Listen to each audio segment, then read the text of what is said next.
بسم اللہ الرحمن الرحیم، بسم اللہ الرحمن الرحیم۔ آج حصہ نظم میں سے دوسری نظم نعت پڑھیں گے، اور جن کے مصنف ہیں ماہر القادری۔ ماہر القادری کا اردو ادب میں نعت گوئی میں ایک خاص مقام ہے، اور ان کی نعت جو ہے وہ عشق حضور صلی اللہ علیہ وآلہ وسلم کی آئینہ دار ہے۔ تو پہلا شعر جو ہے نعت کا وہ پڑھتے ہیں کہ تو مقصد تخلیق ہے تو حاصل ایماں، جو تجھ سے ہے گریزاں وہ خدا سے ہے گریزاں۔ تو اگر ہم مقصد تخلیق کا مطلب دیکھیں تو پیدا کیا جانے کا مقصد، حاصل ثمر اور حاصل ایمان کا خلاصہ کہہ لیں، گریزاں جو ہے وہ کہیں گے کہ دور ہو جانا اور فریب میں نہ آنے والا۔ اچھا، اس کا نثر بنائیں تو اس طرح بنے گی کہ حضور صلی اللہ علیہ وآلہ وسلم کے بارے میں کہا گیا ہے کہ تو مقصد تخلیق ہے تو حاصل ایماں ہے، جو تجھ سے گریزاں ہے وہ خدا سے گریزاں ہے۔ اور اب مطلب صاف ظاہر ہو جاتا ہے۔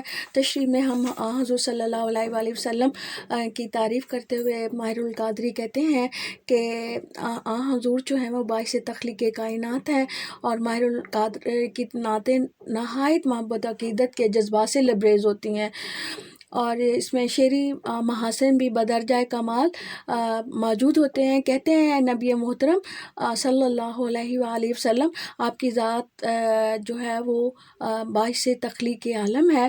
یہ اس حدیث قدسی کی طرف اشارہ ہے کہ جس میں اللہ تعالیٰ ارشاد فرماتا ہے، اے نبی صلی اللہ علیہ وآلہ وسلم، اگر تجھے پیدا کرنا مقصود نہ ہوتا تو میں یہ کائنات ہی پیدا نہ کرتا۔ گویا کائنات کا اصل مقصد کائنات کا اصل مقصد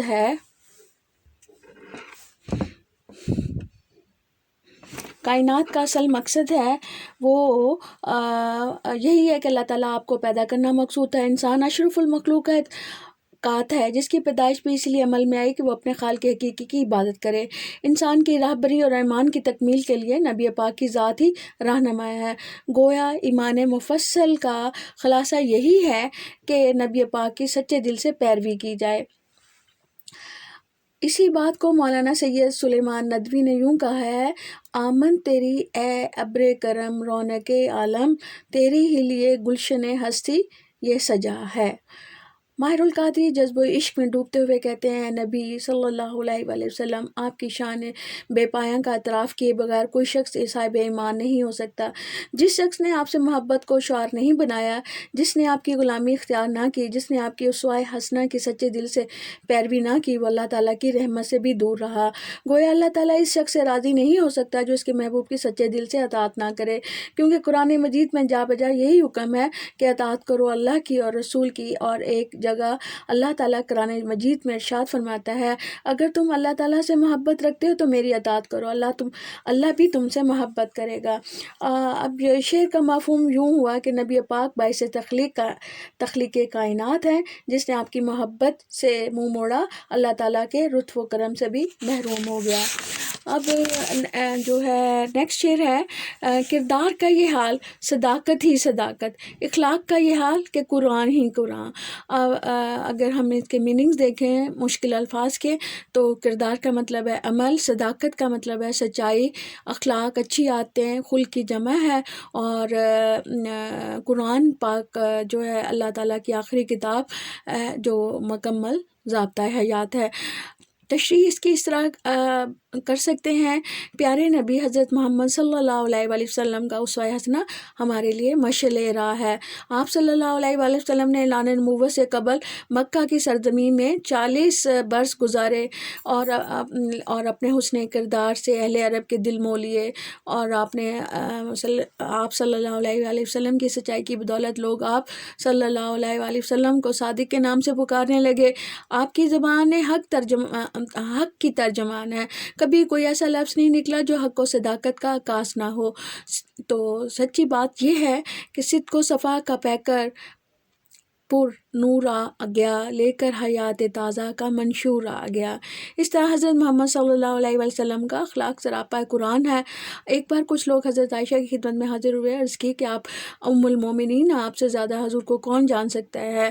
ہمیں پیارے نبی صلی اللہ علیہ وآلہ وسلم کے اخلاق کے بارے میں کچھ بتائیں۔ حضرت عائشہ نے فرمایا، کیا تم لوگ قرآن نہیں پڑھتے؟ انہوں نے کہا، قرآن تو پڑھتے ہیں۔ فرمایا، قرآن ہی آپ کا اخلاق ہے۔ آپ صلی اللہ علیہ وآلہ وسلم چلتے پھرتے قرآن ہیں۔ اچھا، اب تیسرا شعر ہے، کیا نام ہے شامل ہے، کیا نام شامل ہے جو تکبیر و اذان میں، اس نام کی عظمت کے ہیں قربان دل و جاں۔ اب نثر بنائی جائے تو اس کی اس طرح بنے گی، کیا نام ہے جو تکبیر اور اذان میں شامل ہے، دل و جان میں اس نام کی عظمت کے قربان ہے۔ اور پیارے نبی حضرت محمد صلی اللہ علیہ وآلہ وسلم کی پیروی اطاعت ہی سے ایمان کی تکمیل ہوتی ہے۔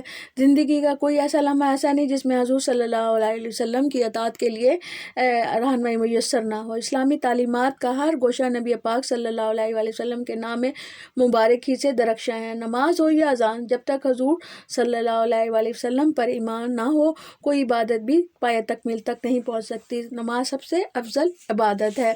اور اسی طریقے سے ہم آگے بڑھتے جاتے ہیں کہ ماہر القادری کہتے ہیں کہ حضور صلی اللہ علیہ وسلم کا نام مبارک انتہائی عظمت والا ہے۔ دونوں جہانوں میں آپ صلی اللہ علیہ وسلم کا کوئی ہمسر اور مثل نہیں ہے۔ شاعر بھی آپ صلی اللہ علیہ وآلہ وسلم کی عظمتوں شان کا اعتراف کرتے ہوئے یوں اظہار محبت کرتا ہے اور کہ آپ صلی اللہ علیہ وسلم کی نام کی عظمت پر دل و جان قرباں ہوں۔ اور نیکسٹ شعر جو ہے وہ نمبر 4 ہے، اشکوں سے تیرے دین کی کھیتی ہوئی سیراب، فاقوں نے تیرے دہر کو بخشا سر و ساما۔ اگر دہر کہتے ہیں دنیا زمانہ، اور اشک کہتے ہیں آنسو کو، سیراب کہتے ہیں پانی دینے سے تر و تازہ ہو جانا۔ اگر ہم اس کی نثر بنائیں تو اس طریقے سے بن سکتی ہے کہ تیرے اشکوں سے دین کی کھیتی سیراب ہوئی اور تیرے فاقوں نے دہر کو سر و سما بخشا۔ تشریح کرتے ہیں، اس شعر میں شاعر نے اس بات کی طرف اشارہ کیا ہے کہ حضرت محمد صلی اللہ علیہ وآلہ وسلم اپنی امت کے غم میں اکثر بارگاہ یزدی میں سربسجود ہو کر اس کی بخشش کے لیے دعا کیا کرتے تھے۔ نبی رحمت صلی اللہ علیہ وسلم جب دعا فرماتے تو آپ صلی اللہ علیہ وسلم کی آنکھیں آنسوں سے تر ہو جاتی۔ یہ امت ہے سے محبت کی دلیل ہے۔ سلام ان پر جو امن و آشتی سے دل بساتے تھے، سلام ان پر جو امت کے لیے آنسو بہاتے تھے۔ جب حضور صلی اللہ علیہ وآلہ وسلم دنیا میں تشریف لائے تو ہر طرف اوہام پرستی کے نقوش نظر آ رہے تھے۔ لوگ غربت و افلاس میں مبتلا تھے، وہ خواب غفلت میں پڑے ہوئے تھے، باہمی نفرت و کینہ عام تھا۔ یہ آپ صلی اللہ علیہ وسلم کا فیض تھا کہ آپ نے امت کو سیدھی راہ دکھائی اور آپ صلی اللہ علیہ وآلہ وسلم کی باران رحمت کے کرم سے دین کی کھیتی سیراب ہوئی۔ مسلمان دیکھتے ہی دیکھتے معمورہ عالم پر چھا گئے، ہر طرف رب کائنات کا نام لیا جانے لگا۔ اسلام کی بدولت دین بھی ملا اور دنیا بھی۔ آپ صلی اللہ علیہ وآلہ وسلم نے امت کو بام عروج تک پہنچانے کے لیے حق و صداقت کی روشنی پھیلائی اور پوری جہاں پر اسلام قبول کیا گیا اور اسلام ہر طرف پھیل گیا۔ یہ شعر رسول اکرم صلی اللہ علیہ وآلہ وسلم کی محبت کا عکاس ہے۔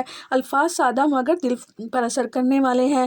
فاقوں اور اشکوں کی طرف سے اشارے سے شعر میں تلمی کی چاشنی پائی جاتی ہے۔ جس شعر میں واقعات، تاریخی واقعات اور اسلامی واقعات کو بیان کیا گیا ہو وہ صنعت تلمی کا شعر ہوتا ہے۔ انسان کو شائستہ و خوددار بنایا۔ اگلا شعر ہے، تہذیب و تمدن تیرے شرمندہ احساں۔ اگر ہم دیکھیں اس میں مشکل الفاظ کے معنی تو شائستہ مہذب کو کہتے ہیں، خوددار وہ شخص جو کسی کے سامنے دست سوال دراز نہ کرے، تہذیب و تمدن رہنے سہنے کے صحیح آداب اور طریقے، شرمندہ احسان ہے کسی کا احسان نہ اٹھانا۔ مرکزی خیال کچھ اس طرح سے بنے گا کہ نبی کریم صلی اللہ علیہ وآلہ وسلم کی تعلیمات نے انسان کو مہذب اور خوددار بنایا ہے۔ آپ صلی اللہ علیہ وآلہ وسلم ہی نے دنیا کو تہذیب اور تمدن سے آشنا کیا۔ نبی کریم صلی اللہ علیہ وسلم جب اس دنیا میں تشریف لائے تو پورا عرب جہالت کی تاریکی میں ڈوبا ہوا تھا۔ لوگ بتوں کی پرستش کرتے تھے، خود غرضی عام تھی، عزت و ناموس نام کی کسی شے کا وجود نہیں تھا۔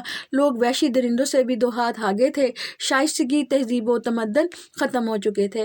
آپ صلی اللہ علیہ وسلم نے حکم عزی سے لوگوں کو راہ راست دکھایا اور جاہلوں نے وہ کمال حاصل کیا کہ جلد ہی اوج ثریا تک جا پہنچے۔ چمکا تیری ذات سے انسان کا مقدر، تو خاتم کونین کا رخشندہ نگیں ہے۔ شاعر کے کہنے کا مقصد یہ ہے کہ نبی کریم صلی اللہ علیہ وسلم کی ذات جو ہے صفات سے بھرپور تھی۔ دنیا میں تشریف لا کر انسانیت کا وقار انہوں نے بلند کیا اور سنگریزوں نے دائمی کو چمک پیدا کی۔ سنگریزوں میں آپ صلی اللہ علیہ وسلم کی تعلیمات کے طفل انسان تہذیب سے آشنا ہوا، اس میں خودداری جیسی صفت پیدا ہوگی، وہ کسی کے سامنے دستے سوال دراز نہ کرنے کو آر سمجھنے لگا، اور گمراہوں کو اس انداز سے راہبری کی کہ وہ جس طرف بھی نظر اٹھاتے انہیں اپنی منزل نظر آتی۔ حضور نے انسانوں کو تہذیب و تمدن سے مالا مال کیا ہے، انسانیت آپ کی شرمندہ احسان ہوئی۔